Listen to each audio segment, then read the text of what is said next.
Some people have been fighting all day to mitigate flood damage. This is what San Francisco's MX3 Fitness on Market Street looked like this afternoon. These images only give you a glimpse of the widespread damage that happened across the city.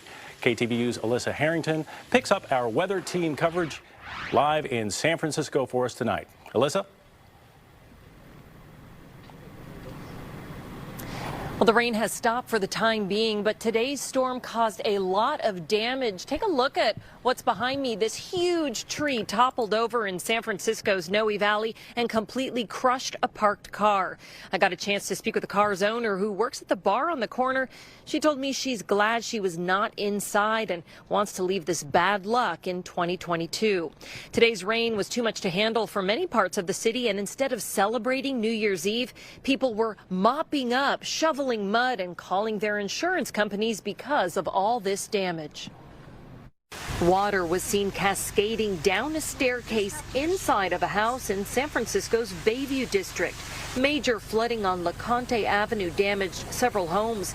They were red tagged by the city, leaving residents without a place to stay on New Year's Eve.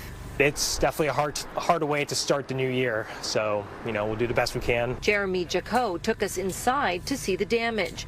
Neighbors said rain runoff from the hillside behind their homes flooded their yards and patios. The garage door was closed, so then we open it and then water just pours out. Because there was a bit of a landslide, all of the dirt came down and blocked all the gutters. So the water really had nowhere to go. Video shared by the San Francisco Fire Department shows several feet of standing water against a sliding glass door.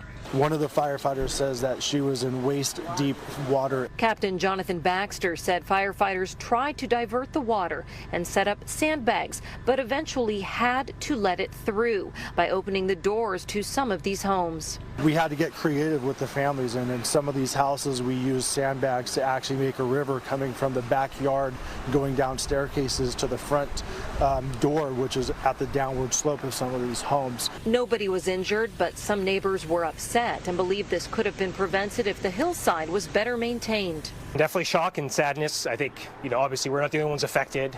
In all the sadness that this brings, we're lucky to have a set of neighbors who all are here for each other. Everybody went into each other's homes.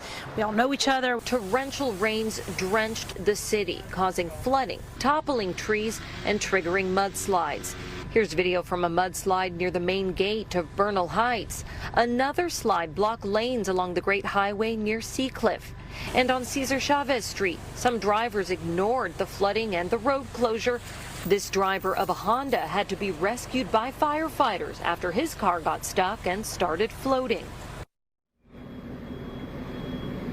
And here's a closer look of that car crushed by a falling tree in Noe Valley this evening. And then you can actually see the roots of that tree and where it uprooted right here on the sidewalk on 24th Street. Now, firefighters tell me that they responded to hundreds of calls throughout the day, but at this point, they don't know of any storm-related injuries or deaths in San Francisco.